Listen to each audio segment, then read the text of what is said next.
Kalau Anda sudah ada di depan, melaju. Jangan melongo.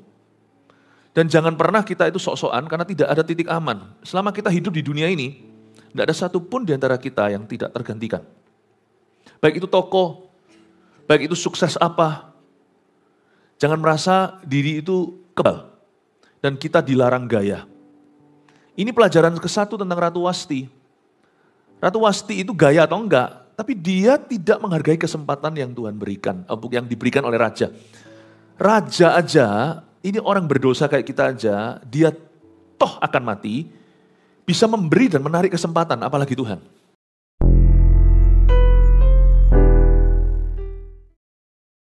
Apa kabar semua? Puji Tuhan, baik ya semua ya. Gak baik pun Tuhan membuat segala sesuatu akan jadi baik pada waktunya. Hari ini kita akan menerima pengajaran tentang kitab Ester. Jadi 5 kali saya akan berkhotbah hari ini. Munculkan di depan menu ibadahnya, itu dia. Saya kasih judul sifat mempelai Kristus. Kita akan masuk dalam Bible study, Bible story. Ambil catatan, pasti ada rema-rema dan nubuatan yang Allah taruh di dalam kehidupan Anda. Hari ini kebaktian pertama berjudulkan menghargai kesempatan. Ester pasal 1, entah sampai ayat berapa kita akan berhasil mempelajari. Kita hari ini punya waktu seberapa banyak untuk berapa ayat, nanti kita lihat.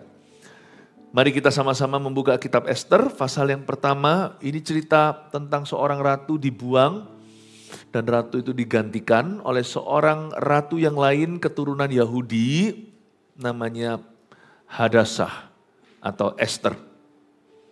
Kata Ester ini, nama Ester ini bagus. Siapa tahu di sini ada yang bernama Ester, Bu Ester ada. Oh ada Ester juga, ada beberapa lagi ya. Ada Bu Ester di sana. Wah, kita ada ratu-ratu di dalam ruangan ini ya.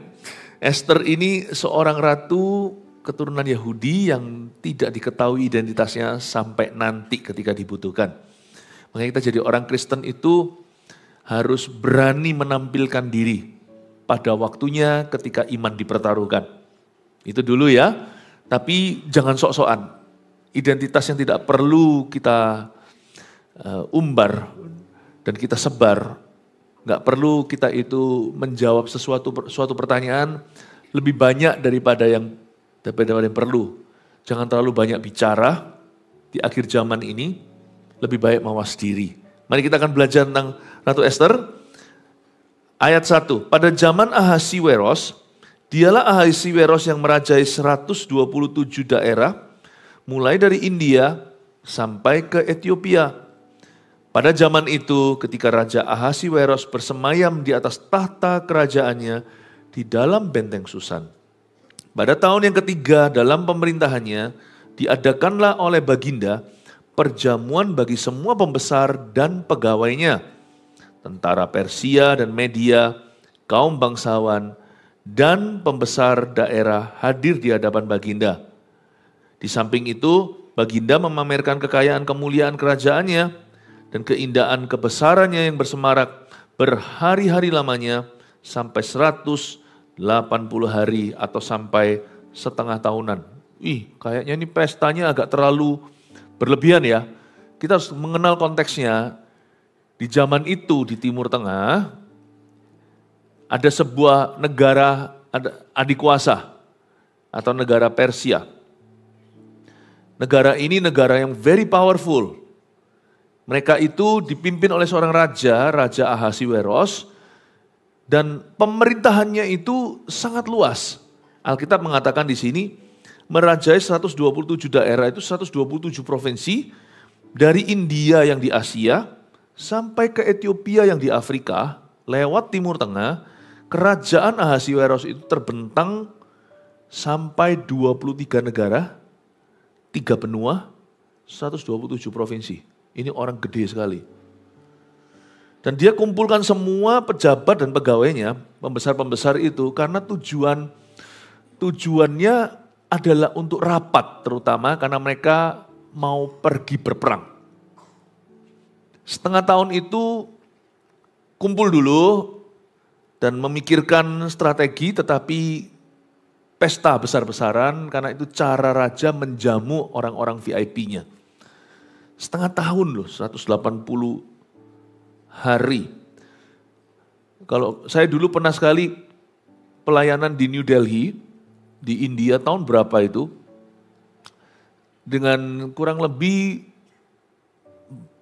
4 sampai 500 sampai 600 pendeta orang-orang India yang kami layani. Itu saya tinggal di hotel di tengah kota, tiap malam dengar suara musik yang luar biasa dan benar-benar caranya Bollywood gitu ya. Itu bukan hanya di ballroom hotel itu, tapi setiap kali keluar hotel dalam perjalanan naik mobil, pesta di mana-mana karena orang-orang India kalau menikah itu berhari-hari, makin kaya makin lama, 7 hari dan sebagainya. Saya jalan gitu kelihatan ada orang naik kuda.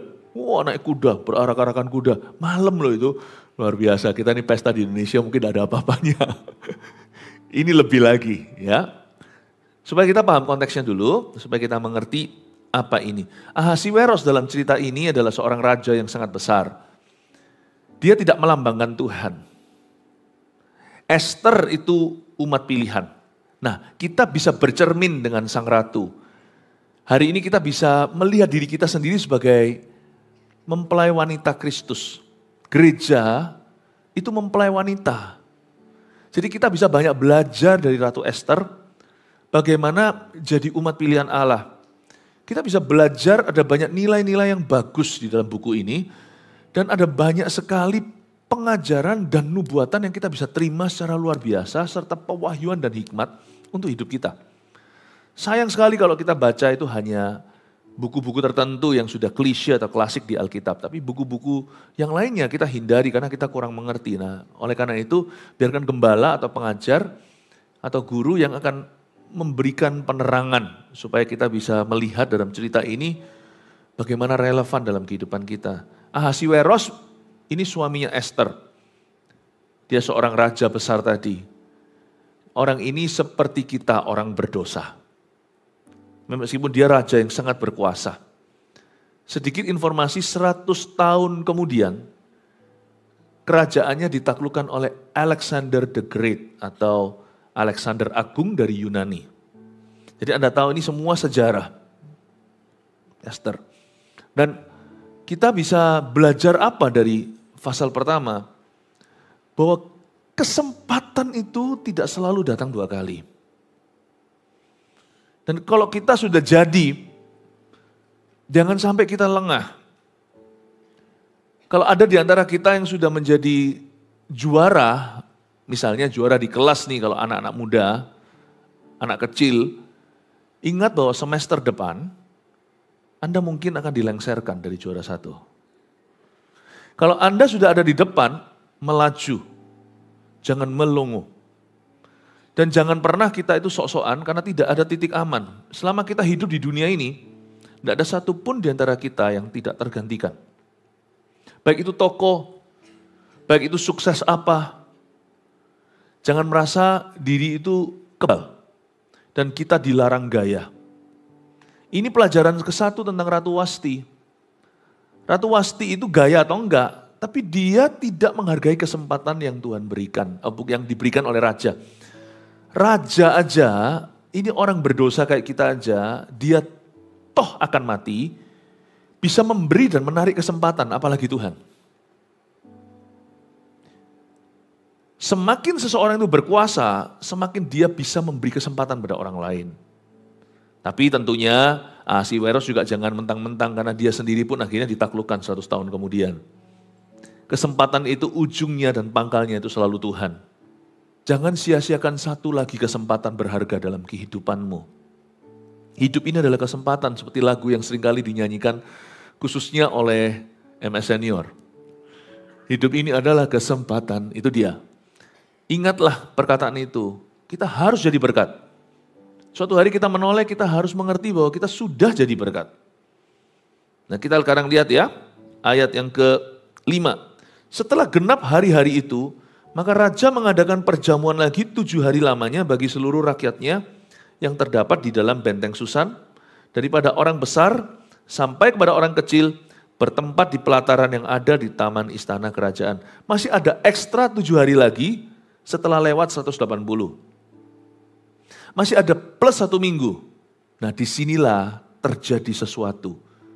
Kesempatan yang tidak akan dikembalikan kepada Wasti, ratu yang pertama. Hati-hati, kita itu bisa pesta pora 180, sisa anggurnya masam semua. Jangan pernah kita itu memulai dengan roh, mengakhiri dengan daging. Kita itu solid kuat, tapi ujungnya gagal dan jatuh.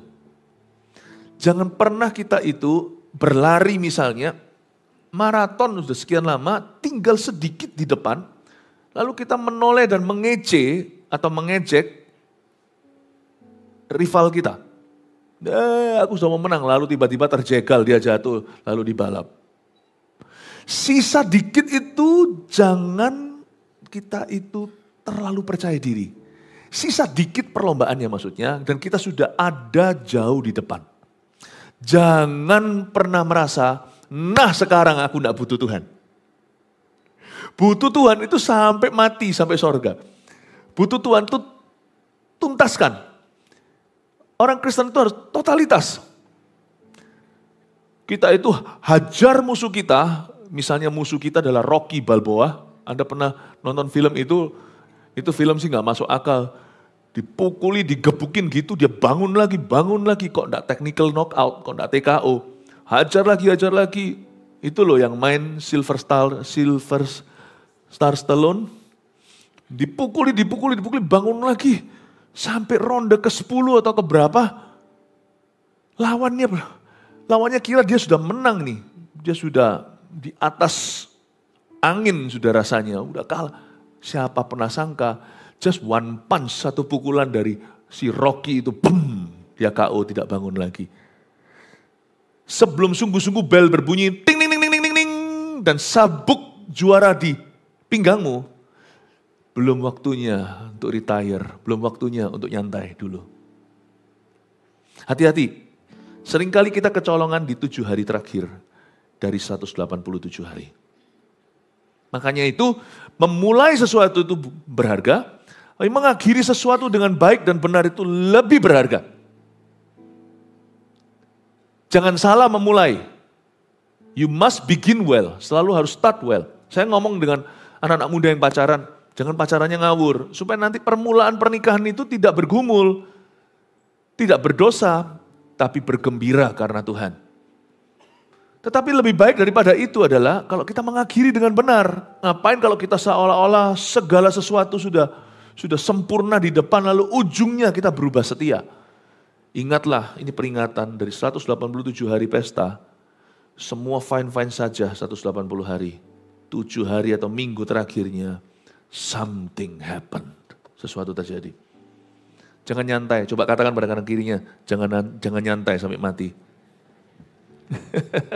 Loh, kita boleh liburan, boleh. Kita boleh relax, boleh me time.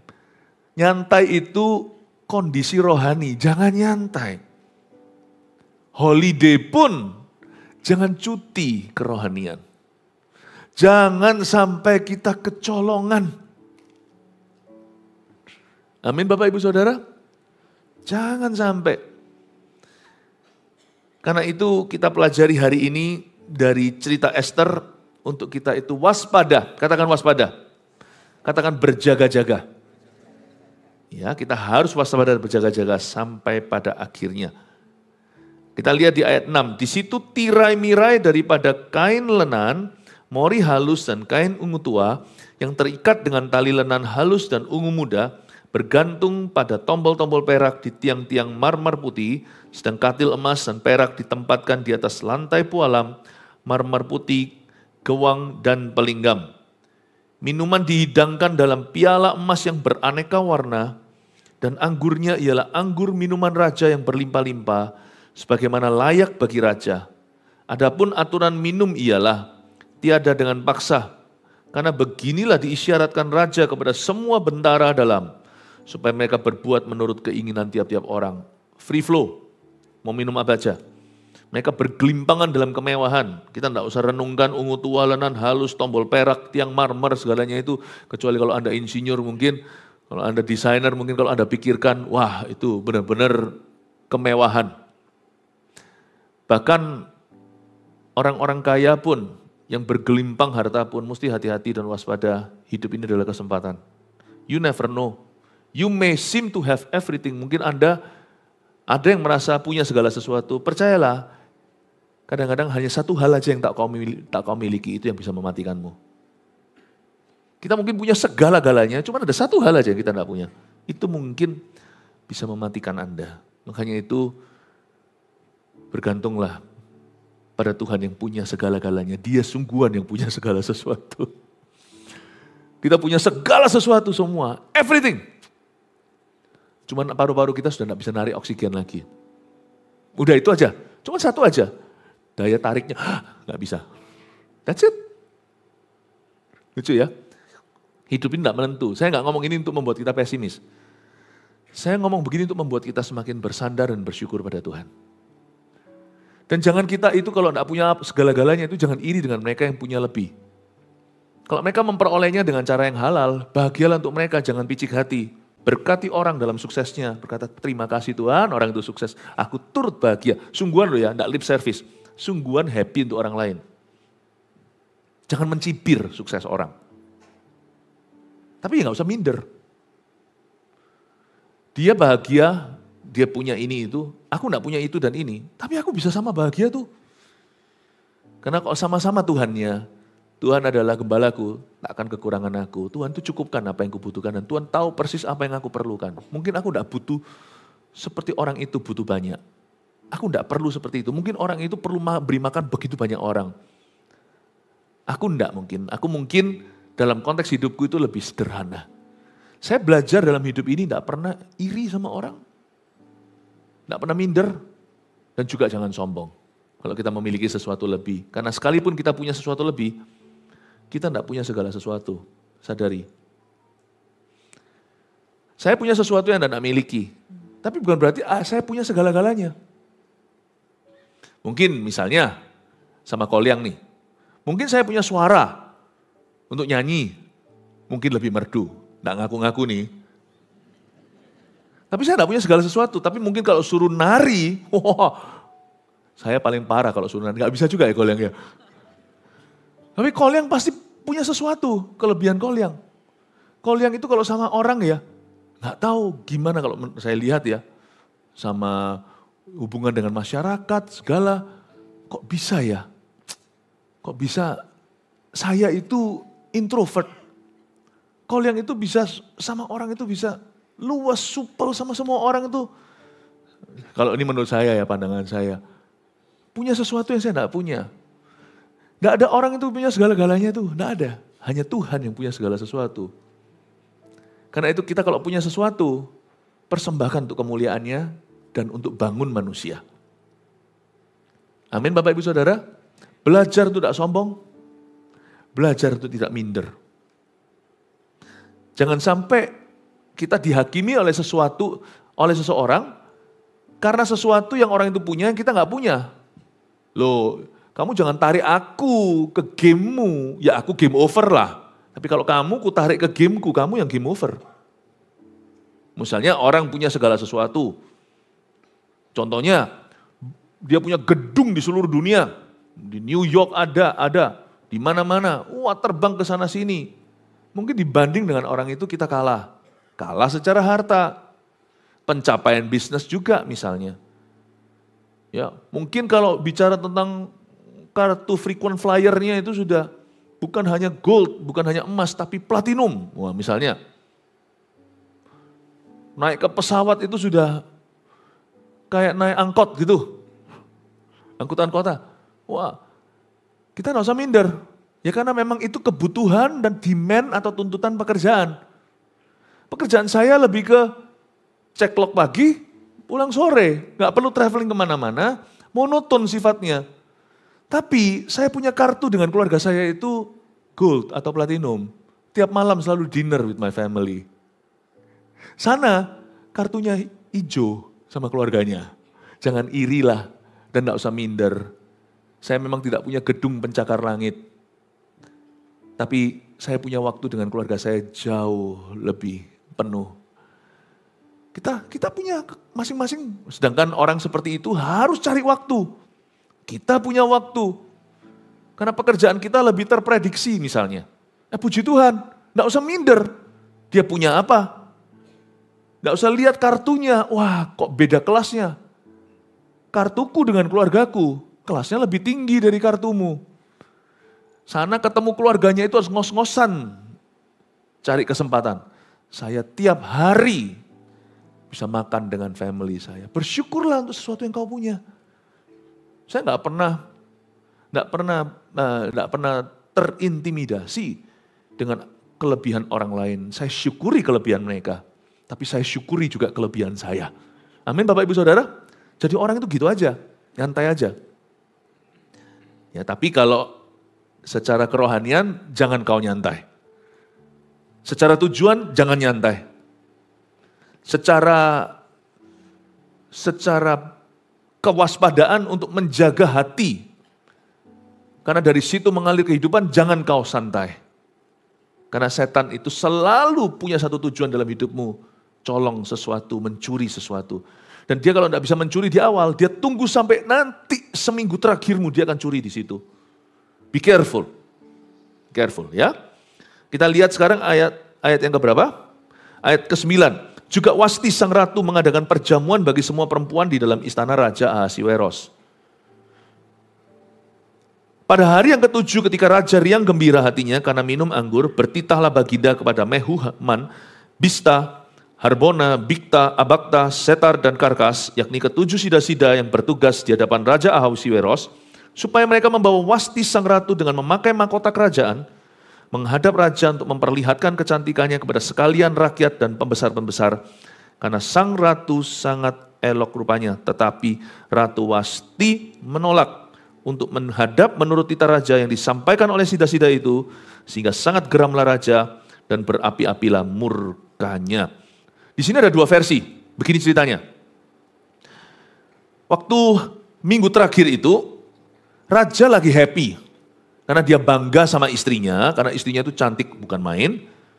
Dia panggil sang ratu untuk datang ke istana Raja Ahasiweros. Maksudnya apa? Mereka nggak tinggal satu kamar. Enggak, kalau raja zaman dulu, raja punya istana kerajaan, ratu punya istana keratuan.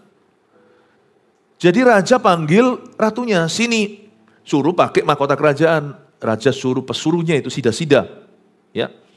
Lalu ratu disuruh pakai mahkota datang untuk menjamu tamu. Kan raja kepingin toh, maksudnya istrinya dari sebelahnya untuk bisa menjamu tamunya.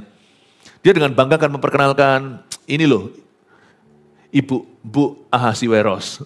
Wah gitu ya. Jadi dia kepingin gitu ya, untuk menunjukkan bangga kan, selain itu dia pasti merasa komplit kalau ada istrinya. Tapi Ratu Wasti menolak, entah karena apa, tapi ayat 9, Wasti punya gawe sendiri, punya urusan sendiri. Ratu Wasti, sang ratu mengadakan perjamuan bagi semua perempuan di dalam istana Raja Ahasiweros. Ada dua versi. Versi pertama, membela Ratu Wasti. Versi pertama itu gini loh, raja itu kan lagi riang gembira karena minum anggur. Jadi raja ini semi mabuk. Wasti disuruh dipanggil itu untuk ditunjukkan kayak barang aja, seperti benda, seperti sebuah objek. Dia sebagai seorang perempuan yang bermartabat, dia menolak suaminya, enak aja. Lu kira gua barang, tonton sama orang, gitu ya. Nggak yang aneh-aneh sih, nggak mungkin lah raja itu izinkan istrinya itu dizolimi, kan nggak mungkin. Seorang laki-laki itu, dia bisa baik hati, tapi sekali istrinya dijamah, dia bisa jadi macan. Dia bisa jadi singa. Ya. Jadi apalagi dia rasa ini kebanggaan. Dia merasa bahwa istrinya adalah kebanggaannya, private propertinya gitulah. Itu tidak akan ada ampunnya itu. Kalau sampai siapa-siapa memandang istrinya dengan cara yang tidak baik, pasti ini raja yang sangat berkuasa akan habisi itu nyawa pembesarnya. Pasti. Jadi menurut saya sih tidak ada suatu ketidaksenonohan yang ditawarkan. Tapi paling tidak pasti tersinggung. Lu kira gue barang? Aku objek apa? Atau mungkin hanya karena dia sibuk. Tunggu dulu dong, aku di sini juga ada urusan. Nggak tahu ya. Tapi kalau dari sisi Raja Ahasiwerosnya, cukup lumrah. Cukup lumrah. Kalau orang itu ingin ditemani sama istrinya. Waktu ketemu sama tamunya. Bahkan kemungkinan besar ya, misalnya kalau ada di sini yang membuat business deal, kalau Anda seorang pengusaha, Anda mau ketemu dengan klien atau gimana, ada baiknya ya, ada hikmatnya. Kalau misalnya ketemu itu, ajak istrinya. Karena orang ketika melihat suami istri, itu lebih sungkan. Selain mau menggodamu juga mikir 2 kali. Dan kalau mereka nggak benar bisnisnya, pakai cara-cara dunia, cara-cara yang nggak baik, mereka juga akan mikir gitu. Kalau ada suami istri datangnya. Tapi kalau laki dengan laki lebih berani. Dan jangan takut Anda kehilangan bisnisnya gitu. Kalau aku bawa istriku, bisnisnya batal. Karena dia maunya sesama pria, bahkan ada agenda-agenda rahasia di baliknya. Apalah misalnya ditawari ini, ditawari itu, kan di dunia bisnis biasa itu. Di dunia yang begitu berlumuran dosa. Hal itu sudah terdengar, cerita-cerita gini itu sudah nggak baru. Kalau sampai Anda kehilangan bisnis, karena rekan kerja Anda melihat Anda sebagai seorang family man, atau seorang pria yang komitmen sama keluarganya, bisnis seperti itu nggak usah Anda kerjakan. Beritahu sama dirimu sendiri yang gini nggak cuan nggak apa-apa. Aku tidak perlu do business with everyone. Do not destroy your soul for profits. Ada bisnis tertentu kalau Anda mau kompromi aja sebagai laki-laki. Ya kliennya datang gini, aku kasih servis ini itu. Mungkin bisa dapat keuntungan. Tapi ngapain kita itu menghancurkan jiwa kita? Senada dengan orang-orang begini akan membawa roh kita itu melorot ke bawah, jiwa kita itu hancur di hadapan Bapa. Bukan karena pertobatan, hancur karena dosa. Tapi saran saya memang ada hikmatnya. Kalau kita itu mau membuat business deal itu, kalau ada pasangannya ikut, sekalipun pasangannya bukan, istrinya itu bukan, enggak ngerti tentang bisnisnya, biasanya ya, orang jauh lebih sungkan. Business deal itu lebih mapan. Jadi saya ngerti lumrahnya seorang laki-laki ingin istrinya ada di sebelah situ. Misalnya kalau kita ada satu function, ada satu pertemuan, ketemu sama orang-orang besar, atau ketemu sama tamu-tamu. Beda loh kalau disambut dengan lakinya doang. Oke, selamat datang. Dengan kalau istrinya ada di sana itu, oh ibu, pasti beda. Seorang pejabat datang sendiri, pejabat datang dengan istrinya, suami istri datang, itu pasti juga akan beda. Hawanya langsung beda. Kalau Adam aja yang datang tanpa Hawa, hawanya beda. Paham maksud saya?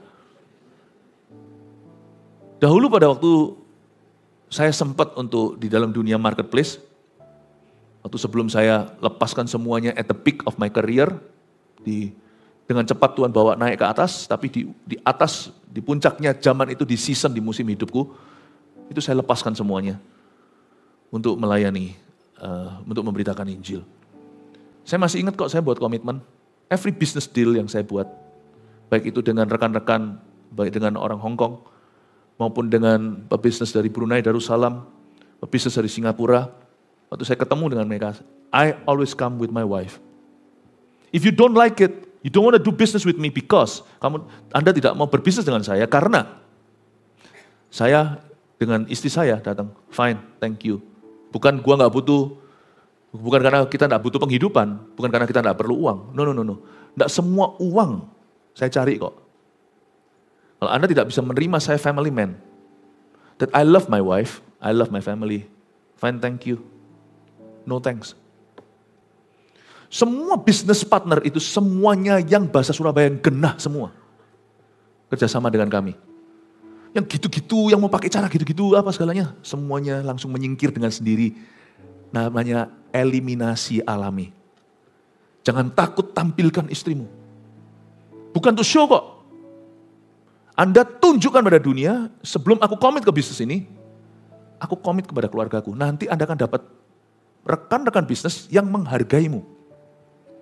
Bahkan ada juga yang akan kerjasama dengan Anda karena berkata begini, kalau dia aja sama keluarga gini, aku bisa percaya berbisnis dengan orang ini. Berarti orang ini mau nakal, mau rusak, mau curang. Kemungkinannya kecil kalau saya lihat family life-nya. Kalau aku lihat cara dia memperlakukan istrinya, cara dia komitmen pada keluarganya, nggak mungkin lah orang seperti ini itu langsung larikan uangku, tabrak lari karena dia ada alamatnya, dia pasti akan peduli sama keluarganya. Orang yang waras, yang bisnisnya mau profesional, orang yang benar, nggak tentu orang Kristen ya, tapi orang yang mau berbisnis sifatnya langgeng untuk waktu yang lama, pasti saya mau tahu keluarganya. Kalau saya sih begitu. Saya nggak perlu tahu karena ini bukan pelayanan, karena ini urusan adalah urusan profesional, tapi saya mau a glimpse atau saya mau mengintip sedikit kehidupan privatnya. Baru saya bisa percaya nanti sebelum teken apa-apa sama orang itu. Oke, nanti kapan kita makan malam, tidak tentu harus ada di office atau di ruang rapat. Kita bisa makan malam misalnya, ketemu dengan rekan bisnis yang akan segera kerjasama, saya akan undang keluarganya secara sengaja, karena saya mau lihat orang ini kayak apa. Nah kalau dia datang dengan gandengan, ternyata itu istri mudanya, saya mikir 2 kali, kalau sama istrinya dia bisa khianati, sama aku, bisnis partner yang baru, pasti dikhianati cepat lambat. Bodoh apa aku? Paham maksud saya cara berpikir ini? Kalau sana bisa khianati nyonyanya, istrinya yang sudah menikah 25 tahun sama dia. 20 tahun, 40 tahun bahkan, 15 tahun aja. Waduh, aku sama dia gak bisa lihat jauh. Kayaknya nih 7 tahun setelah langgeng kerja sama kita, lancar 5 tahun, cepat lambat orang ini pasti akan khianati saya. Saya kalau mau kerja sama orang untuk waktu yang lama, saya akan undang keluarganya. Saya kasih satu trik aja. Anda mau dapatkan pegawai yang gimana? Sekali-kali, gak apa-apa daripada nanti ditipu di tengah-tengah. Pegawai pun bisa menimbulkan kerusakan hebat loh dalam company perusahaan. Undang aja keluarganya. Makan sekali keluar gitu, gak apa-apa lah. Anggaplah itu sebagai investasi untuk kau tidak ditipu. Tak undang sama saya mau lihat. Kalau orang tukang selingkuh, waduh ini nanti akan tukang tilap nanti di dalam kantorku. Saya mau lihat. Saya tidak perlu tahu lebih dalam, kecuali kalau pelayanan, kalau hubungan gereja kan berbeda. Tapi kalau hubungan profesional saya juga nggak bodoh. Kalau saya interview seseorang, saya akan tanya, kira-kira siapa yang paling... Saya akan selipkan 1-2 pertanyaan yang tidak profesional, yang lebih sifatnya personal, tapi tidak masuk ke privasi orang itu. Kalau saya jadi seorang interviewer ya, saya akan tanya dia, siapa yang nasihat siapa yang paling kau dengarkan dalam hidup ini? Waduh kaget dia, ini apa hubungannya sama profesiku? Gini loh, ada apa-apa tuh saya tahu nanti siapa yang bisa ingat memperingatkan dia atau menegur dia. Saya tanya siapa kira-kira? Saya mau tahu siapa kira-kira. Bagaimana hubungan Anda dengan keluarga Anda? Jelaskan secara singkat. Loh Pak, apa hubungannya? Mungkin dalam hati, apa hubungannya dengan pekerjaan? Oh, you tidak tahu. Sistem boleh bagus. Tapi kalau yang jalankan sistemnya itu nanti adalah orang yang berhati busuk. Aku repot. Karena masalah dunia ini bukan masalah ekonomi atau politik. Masalah busuk hati. Segala sesuatu dimulai dari sini salahnya. Lalu salah kaprah. Belepotan semua. Orang yang punya 1 talenta dengan 5 talenta. Kenapa yang 1 itu diambil daripadanya? Dikasih ke yang punya 5 talenta. Karena yang 5 talenta serius mengerjakannya, waktu tuannya kembali, dikembalikan jadi 10 talenta. Bukan soal sedikit banyaknya, tetapi ini bahasa Inggrisnya. Tergantung who wants it more. Tergantung siapa yang lebih menginginkannya.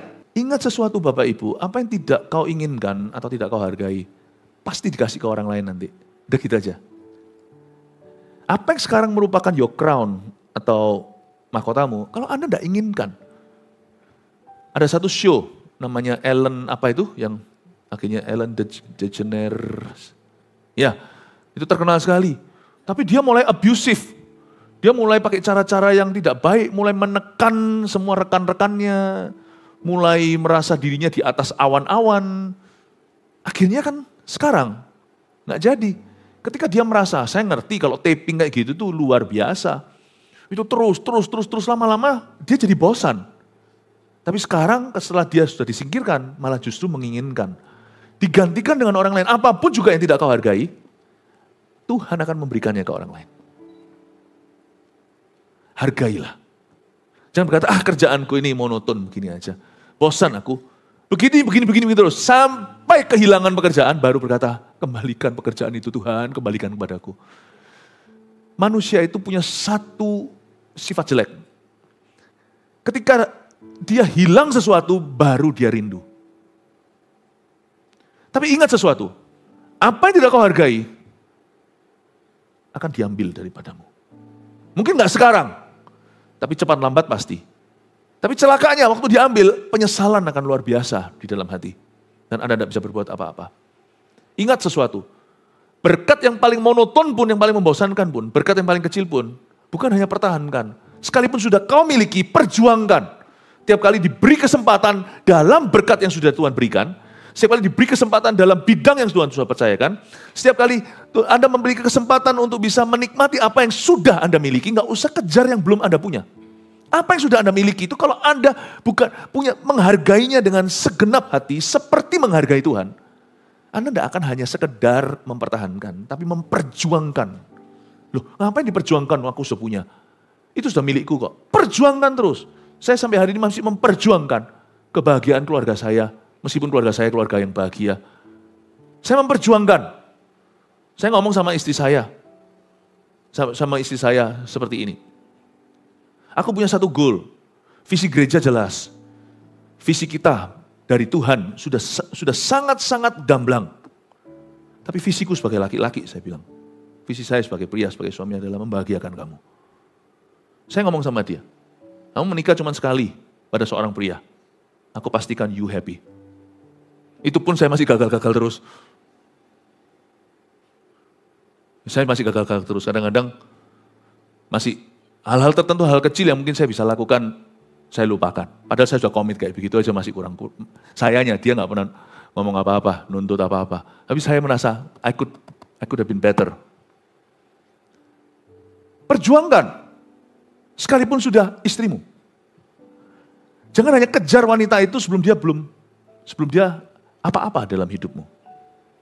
Dikejar, bukan sifatnya anak-anak muda. Kejarnya itu kayak, betul-betul kayak, agak sedikit, bukan merinding ya, kita agak sedikit gimana gitu lihat anak-anak muda yang begitu posesif. Padahal belum apa-apa loh, baru pacaran loh. Video call 24 jam sehari. Aku lagi sisiran, kamu lagi apa? Tunggulah, jangan ngejos di depan. Kalau Anda sudah menikah, itu masih ada 50 tahun pernikahan, 60-70 tahun pernikahan. Justru yang menikah itu harus perjuangkan. Loh, dia sudah jadi biniku, sudah jadi istriku, dia sudah jadi suamiku. Perjuangkan. Perjuangkan. Sebab apa yang tidak Anda perjuangkan, Anda pasti akan malas-malasan. Dan apa yang malas-malasan pasti tidak akan kau hargai. Apa yang tidak kau hargai pasti akan hilang. Hilang mungkin tidak hilang gimana lah, enggak. Pasti ada sesuatu yang hilang tapi di dalam pernikahan Anda. Dengan anak juga sama, perjuangkan. Saya perjuangkan, sudah anakku kok. Saya masih perjuangkan, sibuk. Misalnya saya kasih contoh. Saya sama Jeremy baru beberapa hari yang lalu. Kita janjian waktu, padahal di rumah juga bisa. Tapi kalau di rumah kan kita pakai piyama. Tapi kalau di kerja, apalagi sekarang udah kerja di gereja. Kita ketemu hari apa kemarin? Untuk waktu 2 jam. Duduk hanya father and son di kantor. Saya ngambil slot waktu di tengah-tengah siang. Untuk bicara. Dan banyak ngobrol, diskusi tentang ministry. Sudah anakku, tinggal di rumahku. Perjuangkan waktu. Meskipun di rumah, kita juga punya waktu bersama. Di rumah kita punya hobi-hobi sendiri. Apalagi kalau makan-makan. Tapi saya tetap perjuangkan. Bapak Ibu Saudara, saya mau dorong Anda, kalau sesuatu Anda hargai, pasti Anda perjuangkan. Bukan demi memilikinya, tapi supaya bisa Anda menghargai berkat-berkat Tuhan di sana. Ingatlah bahwa kita bukan pilihan pertama seperti Ratu Wasti, seperti Ratu Esther. Ratu Wasti itulah pilihan ke-1. Tapi kalau Anda menghargai lebih daripada orang-orang yang diberi kesempatan, kesempatan itu akan diberikan kepadamu. Amin Bapak Ibu. Terus terang loh, kita ini memang bukan Kita ini bukan pilihan pertama loh. Secara manusia, Adam itu pilihan pertama. Adam. Kita bukan Adam kan? Jangan hanya lihat beliau jatuh. Tapi dia itu pilihan ke satu. Sebagai manusia pun kau bukan pilihan pertama. Yang perempuan, jangan tersinggung sama saya. Sebab saya percaya laki-laki dan perempuan martabat yang sama. Anda bukan pilihan pertama. Adam dipilih dulu, setelah itu Hawa dicipta. Oh kalau gitu Adam lebih superior dong. Ya enggak juga. Kecuali Adam, satu-satunya orang yang mungkin gak punya pusar. Karena dia gak lahir dari mama. Adam itu satu-satunya manusia yang tidak lahir, tidak memulai hidupnya dari sejak bayi. Tapi langsung di usia bisa menikah. Hanya ada 2 manusia di seluruh dunia yang diciptakan Tuhan langsung dewasa. Jadi saya bisa bayangkan Adam itu nanti suatu hari di surga lah mau tanya, lu punya pusar enggak? Sekarang sih buat apa tanya cari-cari tahu. Kita semua dari hari-hari. Berarti laki-laki, dengarkan saya, kita bukan pilihan pertama sebelum kita mama. Every other man, setiap laki-laki yang ada di dunia ini, setelah Adam tentunya, semuanya lahir dari ibu. Kita ini buah hati. Kita itu jatuh dari pohonnya. Pohon itu pilihan ke satu. Your parents, not you. Jadi kita ini memang bukan pilihan pertama kok. Lalu secara umat pilihan Allah, orang Kristen pun bukan pilihan pertama. Kristen itu kan di perjanjian baru mulai. Abraham itu loh pilihan ke satu. Secara ras saja kita bukan pilihan pertama loh. Orang-orang Yahudi dipilih sama Tuhan. Abram yang dipilih, bukan kita. Jadi hari ini kita dalam iman pada Tuhan. Ini pun bukan pilihan pertama, kita ini digrafirkan, kita ini dicangkokkan. You bukan pilihan ke satu, aku ini bukan siapa-siapa. Makanya itu saya kejar Tuhan sungguh-sungguh. Saya berkata, pilihlah aku Tuhan. Choose me Lord. Doa saya sejak saya bertobat adalah use me mightily. Pakai aku secara luar biasa, entah caranya gimana, aku tidak tentukan. Tapi tolong make my life count, pastikan hidupku itu membuat perbedaan. Aku tidak mau menjadi satu orang manusia lagi yang pernah dicipta oleh Tuhan, lalu hidup sia-sia, mati, masuk tanah. Pakailah saya Tuhan, use me. Pakailah aku. Karena saya tahu saya bukan pilihan ke satu. Orang kalau merasa dirinya sudah jadi, dia bisa rasa aman. Tapi kalau kita selalu sadar dan mawas diri, bahwa kita bukan pilihan pertama, kita ini pilihan kedua, ketiga, sekian, Anda akan sungguh-sungguh. Berkat yang kau nikmati hari ini, itu sebenarnya saya curiga, itu Tuhan transferkan kepada Anda. Karena ada orang sebelum itu yang layak mendapatkannya, tapi tidak mau. Saya curiga nih, tempat saya berdiri sekarang ini untuk berkhotbah, harusnya orang lain. Bukan bicara soal penjadwalan pembicara, tapi pengaruh dalam kehidupan jemaat. Dalam pengembalaan juga sebagai gembala, mungkin sebagai gembala sidang, mungkin bukan saya orang yang seharusnya. Tapi saya menginginkan dalam arti, Tuhan aku rindu untuk mengasihi jemaatmu. Tuhan berkata, ya sudah kamu aja. Ini aku, utuslah aku. Kata Yesaya. Coba bayangkan kalau Anda tahu bahwa tempat Anda sekarang dapat berkat itu mestinya bukan milikmu. Kalau Anda bisa lihat pasangan Anda, harusnya dia itu jadi sama itu, dia kerja. Tapi kenapa dia mau sama Anda? Kalau Anda merasa, kalau Anda ngomongnya, kalau kita ngomongnya sama pasangan kita, gua mau sama lu sudah hoki tahu. Oh. Jangan begitu. Kita harus merasa diri sebagai orang yang beruntung. Saling beruntung. Tapi kita sendiri, kita harus merasa diri kita paling beruntung. Harusnya ada orang lain mungkin yang bisa bahagiakan dia. Mungkin kalau dia jadi sama seseorang hari ini yang lain, bukan saya, pasti dia hidupnya lebih bahagia, lebih nyaman lah, lebih mapan. Hargai istrimu, kata thank you. Tapi yang paling pol itu adore, kalau suami Anda baik, sekalipun bukan konglomerat. Mungkin kalau Anda bandingkan dengan suami orang, wah gini gitu, makanya tuh hati-hati Anda bergaul dengan siapa, jangan sampai arisan-arisan Anda itu berujung fatal. Lalu banding-bandingkan dengan orang, janganlah dibanding-bandingkan, mesti kalah. Tapi orang lain mungkin punya sesuatu yang disembunyikan mereka. Anda tidak tahu pedihnya mereka. Tapi suami Anda tidak pernah membuat pedih. Dia selalu berusaha jadi suami yang baik, memberikan penghidupan keluarganya. Dia berusaha. Itu lap, tolong dia dihapus keringatnya ketika dia pulang. Thank you, terima kasih. Papa sudah berusaha dan kerja. Ayo anak-anak, ayo papa sudah datang semua, taruh HP-nya. Ayo makan sama-sama, taruh HP-nya. Ajari anak-anak itu hormati papanya. Taruh HP-nya, taruh semuanya. Ayo kita makan sama-sama, ngobrol sama papa, cerita sama papa. Apa? Jadi penengah, honor, adore. Anda akan lihat nanti ya, sesuatu yang missing dalam keluargamu akan dikembalikan sama Tuhan. Anak-anak juga sama. Hargai orang tuamu, hormati. Amin Bapak Ibu. Saya tadi katakan bahwa mungkin posisi saya sekarang berada di depan sini itu harusnya milik orang. Tapi Tuhan berikan kepada kami. Oleh karena itu saya tidak pernah buat perbedaan. Saya mau khotbah di depan 10.000 orang, 1.000 orang, 100 orang, 10 orang, atau 1 orang. I am the same man. Komitmenku tetap 100%. Saya ajari pada diri saya sendiri bahwa hari ini, tempat di mana saya berdiri ini, bukan milik saya. Itu kepercayaan, dan kalau Tuhan percayakan kepada saya akan senantiasa perjuangkan. Bagi saya tidak ada kebaktian pagi, kebaktian siang, kebaktian malam. Makanya itu kalau Anda datang ke gereja, masih ngantuk, itu urusan Anda. Selesaikan ngantukmu.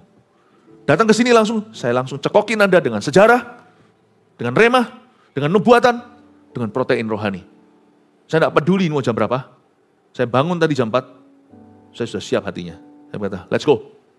Tidak ada kebaktian pertama atau terakhir dalam hidupku. Setiap kebaktian selalu mungkin menjadi kebaktian terakhir dalam hidupku.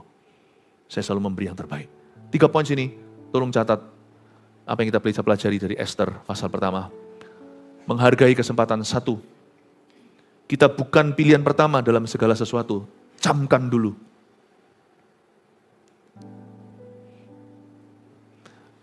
2. Hargailah setiap kesempatan seolah terakhir kali. 3. Apa yang tidak kita hargai akan diberikan ke orang lain. 3 poin sini dimunculkan semua sudah, Anda foto bersama-sama dengan fotolah ketiga-tiganya ini ya.